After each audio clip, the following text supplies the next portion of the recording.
Hi, folks. I'm Leanne Little, and I'm owl about stories. I read them, write them, watch them, anything with a story. I absolutely love it.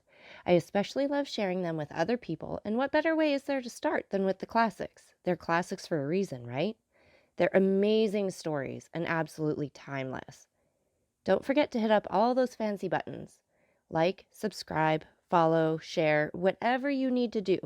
But most importantly, don't be afraid to reach out.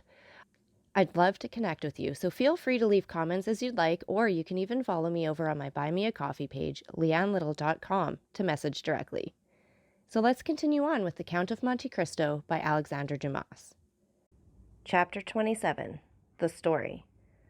"First, sir," said Caderousse, "you must make me a promise." "What is that?" inquired the Abbé.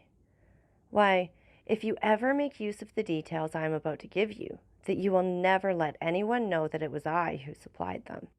For the persons of whom I am about to talk are rich and powerful, and if they only laid the tips of their fingers on me, I should break to pieces like glass." "Make yourself easy, my friend," replied the Abbé. "I am a priest, and confessions die in my breast. Recollect, our only desire is to carry out, in a fitting manner, the last wishes of our friend. Speak, then, without reserve, as without hatred. Tell the truth, the whole truth. I do not know, never may know, the persons of whom you are about to speak. Besides, I am an Italian, and not a Frenchman, and belong to God, and not to man. I shall shortly retire to my convent, which I have only quitted to fulfill the last wishes of a dying man." This positive assurance seemed to give Caderousse a little courage. "Well, then, under these circumstances," said Caderousse, "I will. I even believe I ought to undeceive you as to the friendship which poor Edmond thought so sincere and unquestionable." "Begin with his father, if you please," said the Abbé. "Edmond talked to me a great deal about the old man for whom he had the deepest love." "The history is a sad one, sir," said Caderousse, shaking his head.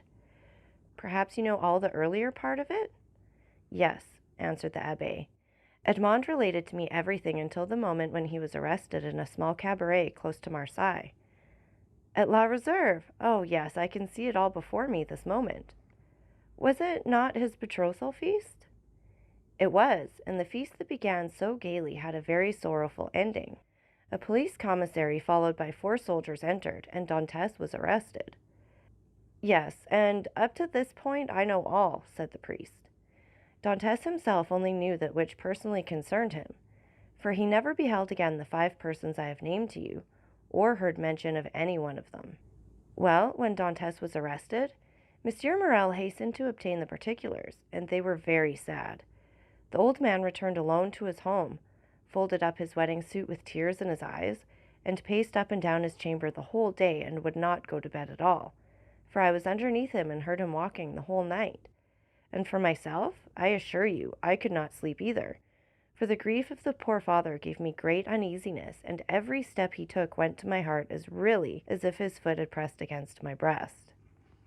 The next day Mercédès came to implore the protection of Monsieur de Villefort. She did not obtain it, however, and went to visit the old man. When she saw him so miserable and heartbroken, having passed a sleepless night and not touched food since the previous day, she wished him to go with her that she might take care of him, but the old man would not consent.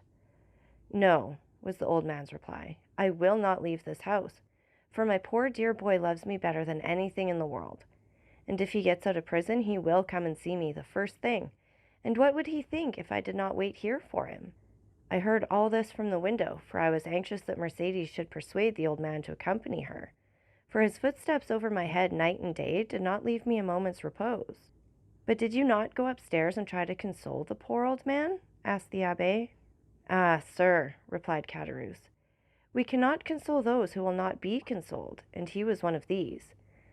Besides, I know not why, but he seemed to dislike seeing me. One night, however, I heard his sobs, and I could not resist my desire to go up to him. But when I reached his door, he was no longer weeping, but praying. I cannot now repeat to you, sir, all the eloquent words and imploring language he made use of. It was more than piety, it was more than grief. And I, who am no cantor and hate the Jesuits, said then to myself, 'It is really well, and I am very glad I have not any children. For if I were a father and felt such excessive grief as the old man does, and did not find in my memory or heart all he is now saying, I should throw myself into the sea at once, for I could not bear it."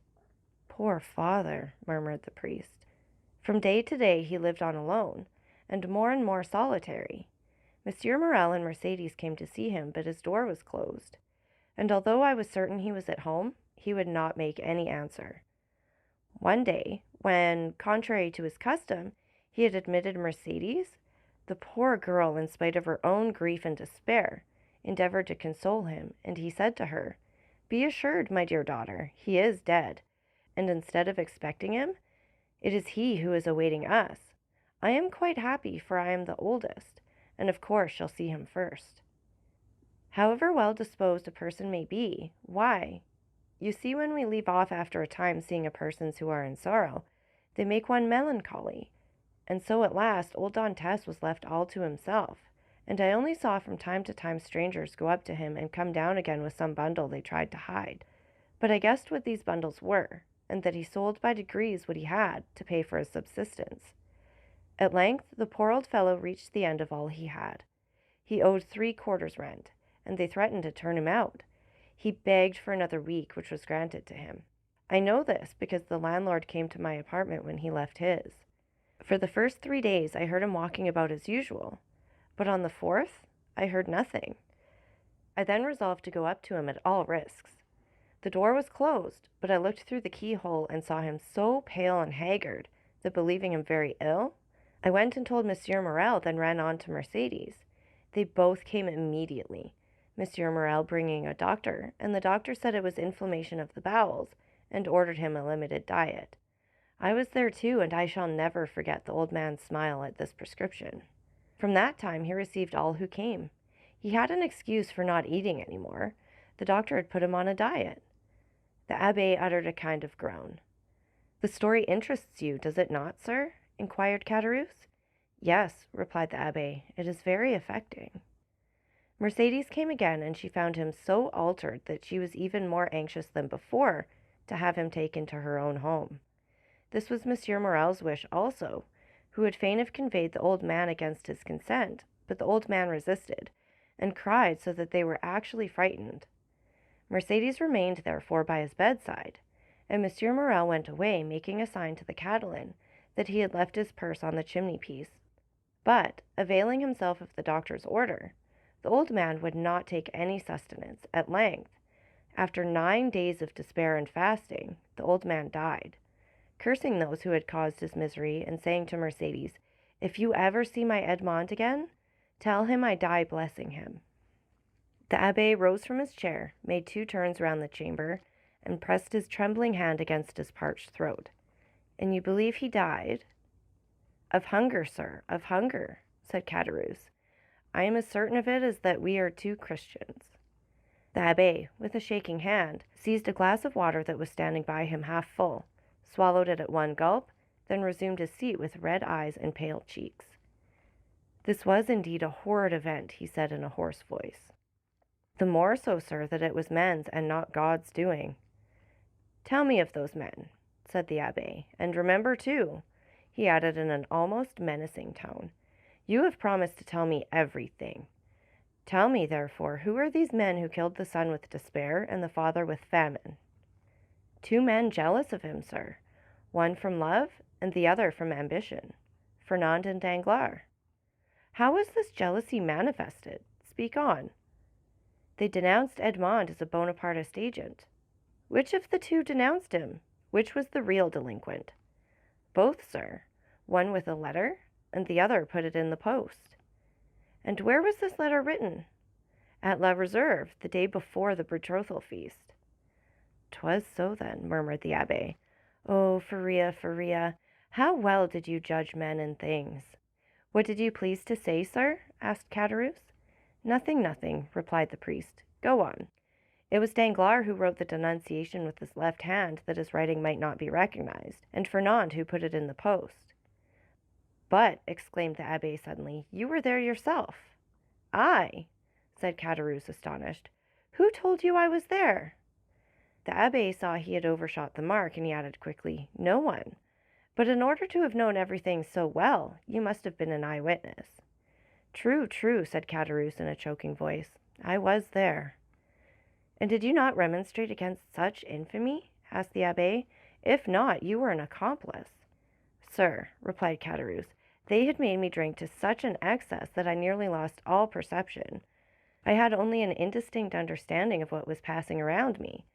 I said all that a man in such a state could say, but they both assured me that it was a jest they were carrying on and perfectly harmless. Next day, sir, you must have seen plain enough what they had been doing, yet you said nothing, though you were present when Dantès was arrested.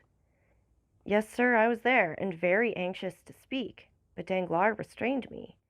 If he should really be guilty, he said, and did really put into the island of Elba, if he is really charged with a letter for the Bonapartist committee at Paris, and if they find this letter upon him, those who have supported him will pass for his accomplices. I confess I had my fears, in the state in which politics then were, and I held my tongue. It was cowardly, I confess, but it was not criminal. I understand. You allowed matters to take their course. That was all. Yes, sir, answered Caderousse, and remorse preys on me night and day. I often ask pardon of God, I swear to you, because this action, the only one with which I have seriously to reproach myself in all my life, is no doubt the cause of my abject condition. I am expiating a moment of selfishness, and so I always say to La Carconte when she complains, Hold your tongue, woman, it is the will of God. And Caderousse bowed his head with every sign of real repentance. Well, sir, said the Abbé, you have spoken unreservedly, and thus to accuse yourself is to deserve pardon. Unfortunately, Edmond is dead and has not pardoned me. He did not know, said the Abbé. But he knows it all now, interrupted Caderousse. They say the dead know everything. There was a brief silence. The Abbé rose and paced up and down pensively, then resumed his seat. You have 2 or 3 times mentioned a Monsieur Morel, he said. Who was he? The owner of the Pharaon and patron of Dantès. And what part did he play in this sad drama? Inquired the Abbé. The part of an honest man, full of courage and real regard. 20 times he interceded for Edmond. When the emperor returned, he wrote, implored, threatened, and so energetically that on the second restoration he was persecuted as a Bonapartist. 10 times, as I told you, he came to see Dantès' father and offered to receive him in his own house.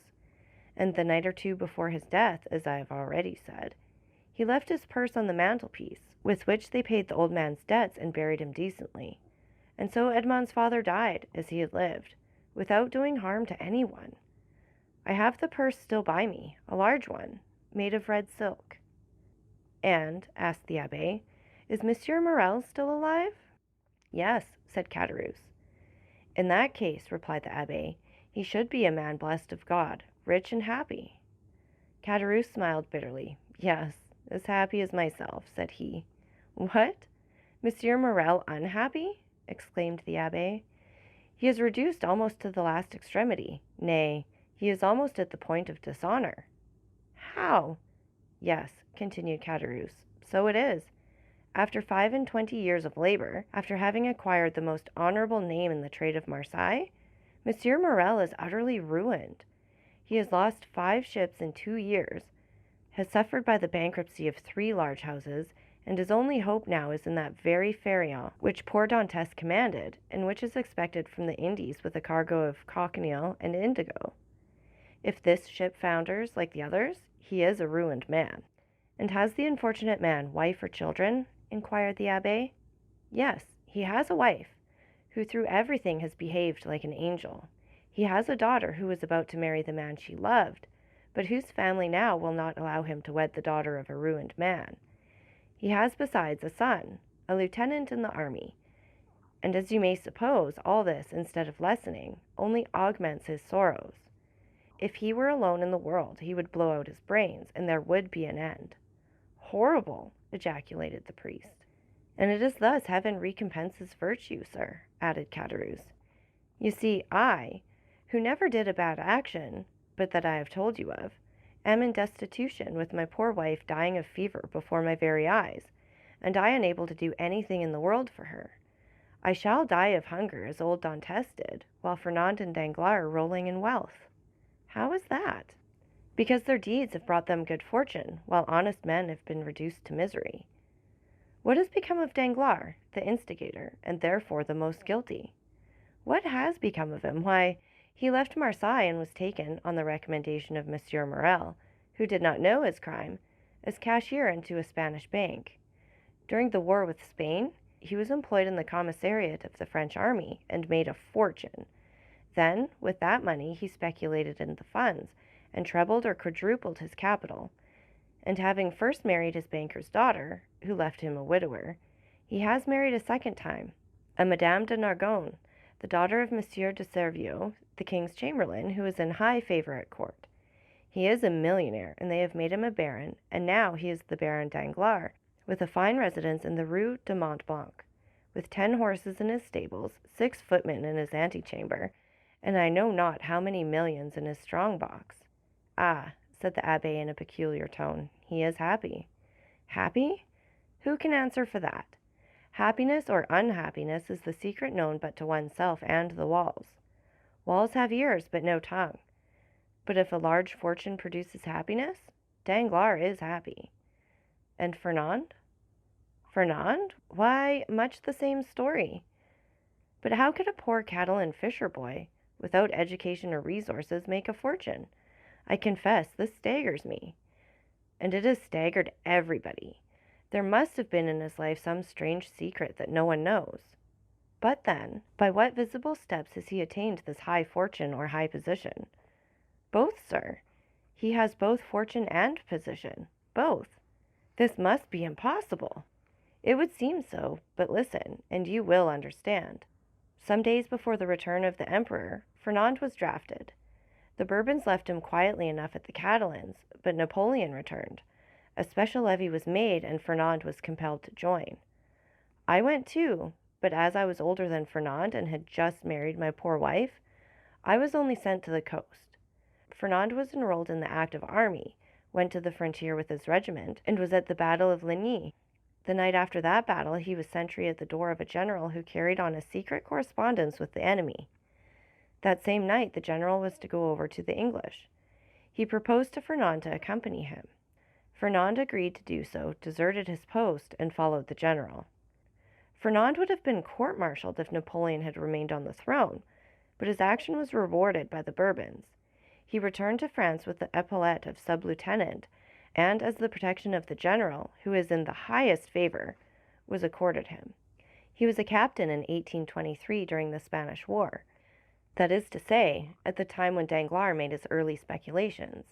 Fernand was a Spaniard, and being sent to Spain to ascertain the feeling of his fellow countrymen, found Danglars there, got on very intimate terms with him, won over the support of the royalists at the capital and in the provinces, received promises and made pledges on his own part, guided his regiment by paths known to him alone through the mountain gorges which were held by the royalists, and, in fact, rendered such services in this brief campaign that, after taking the Trocadero, he was made colonel, and received the title of count and the cross of an officer of the Legion of Honor. Destiny, destiny, murmured the Abbé. Yes, but listen, this was not all. The war with Spain being ended, Fernand's career was checked by the long peace which seemed likely to endure through Europe. Greece only had risen against Turkey, and had begun her war of independence. All eyes were turned towards Athens. It was the fashion to pity and support the Greeks. The French government, without protecting them openly, as you know, gave countenance to volunteer assistance. Fernand sought and obtained leave to go and serve in Greece, still having his name kept on the army roll. Some time after, it was stated that the Comte de Morcerf, this was the name he bore, had entered the service of Ali Pasha with the rank of instructor general. Ali Pasha was killed, as you know, but before he died he recompensed the services of Fernand by leaving him a considerable sum, with which he returned to France when he was gazetted lieutenant general. So that now, inquired the Abbé. So that now, continued Caderousse, he owns a magnificent house, number 27, Rue de Helder, Paris.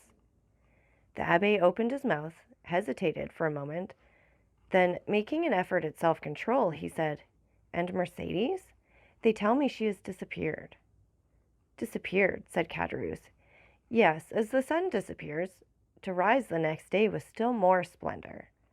Has she made a fortune also? Inquired the Abbé with an ironical smile. Mercedes is at this moment one of the greatest ladies in Paris, replied Caderousse. Go on, said the Abbé. It seems as if I were listening to the story of a dream, but I have seen things so extraordinary that what you tell me seems less astonishing than it otherwise might. Mercedes was at first in the deepest despair at the blow which deprived her of Edmond. I have told you of her attempts to appropriate Monsieur de Villefort, her devotion to the elder Dantès. In the midst of her despair, a new affliction overtook her. This was the departure of Fernand whose crime she did not know, and whom she regarded as her brother. Fernand went, and Mercedes remained alone. 3 months passed, and still she wept. No news of Edmond, no news of Fernand, no companionship save that of an old man who was dying with despair. One evening, after a day of accustomed vigil at the angle of 2 roads leading to Marseille from the Catalans, she returned to her home more depressed than ever. Suddenly she heard a step she knew, turned anxiously around, the door opened, and Fernand, dressed in the uniform of a sub-lieutenant, stood before her. It was not the one she wished for most, but it seemed as if a part of her past life had returned to her. Mercedes seized Fernand's hands with transport which he took for love, but which was only joy at being no longer alone in the world, and seeing at last a friend, after long hours of solitary sorrow. And then, it must be confessed, Fernand had never been hated. He was only not precisely loved. Another possessed all Mercedes' heart. That other was absent, had disappeared, perhaps was dead. At this last thought Mercedes burst into a flood of tears, and wrung her hands in agony. But the thought, which she had always repelled before when it was suggested to her by another, came now in full force upon her mind. And then, too, old Dantès incessantly said to her, "Our Edmond is dead. If he were not, he would return to us." The old man died, as I have told you. Had he lived, Mercedes, perchance, had not become the wife of another, for he would have been there to reproach her infidelity. Fernand saw this, and when he learned of the old man's death, he returned. He was now a lieutenant. At his first coming he had not said a word of love to Mercedes. At the second he reminded her that he loved her. Mercedes begged for 6 months more in which to await and mourn for Edmond. "So that," said the Abbé with a bitter smile, "that makes 18 months in all. What more could the most devoted lover desire?" Then he murmured the words of the English poet, "Frailty, thy name is woman." 6 months afterwards, continued Caderousse, the marriage took place in the church of Accoules. "The very church in which she was to have married Edmond," murmured the priest. "There was only a change of bridegrooms." "Well, Mercedes was married," proceeded Caderousse. "But although in the eyes of the world she appeared calm, she nearly fainted as she passed La Reserve, where, 18 months before, the betrothal had been celebrated with him who she might have known she still loved, had she looked to the bottom of her heart. Fernand, more happy, but not more at his ease, for I saw at this time he was in constant dread of Edmond's return. Fernand was very anxious to get his wife away and to depart himself. There were too many unpleasant possibilities associated with the Catalans, and 8 days after the wedding they left for Marseille." "Did you ever see Mercedes again?" inquired the priest. "Yes, during the Spanish War, at Perpignan, where Fernand had left her. She was attending to the education of her son." The Abbé started. "Her son?" said he. "Yes," replied Caderousse, "little Albert. But then, to be able to instruct her child," continued the Abbé, "she must have received an education herself. I understood from Edmond that she was the daughter of a simple fisherman, beautiful but uneducated." "Oh," replied Caderousse, "did he know so little of his lovely betrothed? Mercedes might have been a queen, sir, if the crown were to be placed on the heads of the loveliest and most intelligent. Fernand's fortune was already waxing great, and she developed with his growing fortune. She learned drawing, music, everything. Besides, I believe, between ourselves, she did this in order to distract her mind, that she might forget, and she only filled her head in order to alleviate the weight on her heart. But now her position in life is assured," continued Caderousse. No doubt fortune and honors have comforted her. She is rich, a countess, and yet— Caderousse paused. And yet what? asked the Abbé. Yet I am sure she is not happy, said Caderousse. What makes you believe this?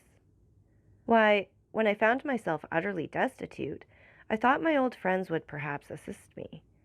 So I went to Danglars, who would not even receive me. I called on Fernand, who sent me 100 francs by his valet de chambre. Then you did not see either of them? No, but Madame de Morcerf saw me. How was that? As I went away, a purse fell at my feet. It contained 25 louis. I raised my head quickly and saw Mercédès, who at once shut the blind. And Monsieur de Villefort? asked the Abbé. Oh, he was never a friend of mine. I did not know him, and had nothing to ask of him. Do you not know what became of him in the share he had in Edmond's misfortunes? No, I only know that some time after Edmond's arrest, he married Mademoiselle de Saint-Méran, and soon left Marseille. No doubt he has been as lucky as the rest.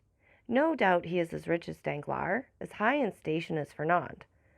I only, as you see, have remained poor, wretched, and forgotten. You are mistaken, my friend, replied the Abbé. God may seem sometimes to forget for a time, while his justice reposes, but there always comes a moment when he remembers, and behold, a proof. As he spoke, the Abbé took the diamond from his pocket, and giving it to Caderousse, said, Here, my friend, take this diamond, it is yours. What, for me only? cried Caderousse. Ah, sir, do not jest with me. This diamond was to have been shared among his friends. Edmond had one friend only, and thus it cannot be divided. Take the diamond, then, and sell it. It is worth 50,000 francs, and I repeat my wish that this sum may suffice to release you from your wretchedness. Oh, sir, said Caderousse, putting out one hand timidly, and with the other wiping away the perspiration which bedewed his brow. Oh, sir, do not make a jest of the happiness or despair of a man. I know what happiness and what despair are, and I never make jest of such feelings. Take it, then, but in exchange? Caderousse, who touched the diamond, withdrew his hand. The Abbé smiled. In exchange, he continued, give me the red silk purse that Monsieur Morel left on old Dantès' chimney-piece, and which you tell me is still in your hands. Caderousse, more and more astonished, went toward a large oaken cupboard, opened it, and gave the Abbé a long purse of faded red silk, round which were 2 copper runners that had once been gilt. The Abbé took it, and in return gave Caderousse the diamond. Oh, you are a man of God, sir, cried Caderousse, for no one knew that Edmond had given you this diamond, and you might have kept it. Which, said the Abbé to himself, you would have done. The Abbé rose, took his hat and gloves. Well, he said, all you have told me is perfectly true, then, and I may believe it in every particular. See, sir, replied Caderousse, in this corner is a crucifix in holy wood. Here on this shelf is my wife's testament. Open this book, and I will swear upon it with my hand on the crucifix. I will swear to you by my soul's salvation, my faith as a Christian. I have told everything to you as it occurred, and as the recording angel will tell it to the ear of God at the day of the last judgment. 'Tis well, said the Abbé, convinced by his manner and tone that Caderousse spoke the truth. 'Tis well, and may this money profit you. Adieu. I go far from men who thus so bitterly injure each other. The Abbé, with difficulty, got away from the enthusiastic thanks of Caderousse, opened the door himself, got out and mounted his horse, once more saluted the innkeeper who kept uttering his loud farewells, and then returned by the road he had traveled in coming. When Caderousse turned around, he saw behind him La Carconte, paler and trembling more than ever. Is, then, all I have heard really true? She inquired. What? That he has given the diamond to us only, inquired Caderousse, half bewildered with joy. Yes, nothing more true. See, here it is. The woman gazed at it a moment, and then said in a gloomy voice, Suppose it's false. Caderousse started and turned pale. False, he muttered. False! Why should that man give me a false diamond? To get your secret without paying for it, you blockhead. Caderousse remained for a moment aghast under the weight of such an idea. Oh, he said, taking up his hat, which he placed on the red handkerchief tied around his head. We will soon find out. In what way? Why, the fair is on at Beaucaire. There are always jewelers from Paris there, and I will show it to them. Look after the housewife, and I shall be back in 2 hours." And Caderousse left the house in haste, and ran rapidly in the direction opposite to that which the priest had taken. 50,000 francs, muttered Le Carconte when left alone. It is a large sum of money, but it is not a fortune. So that's it for this chapter. And again, take a minute to like, subscribe, and share. And don't forget that I love hearing from all of you. So please leave any comments you'd like, or you can follow me over on my Buy Me a Coffee page, leannelittle.com.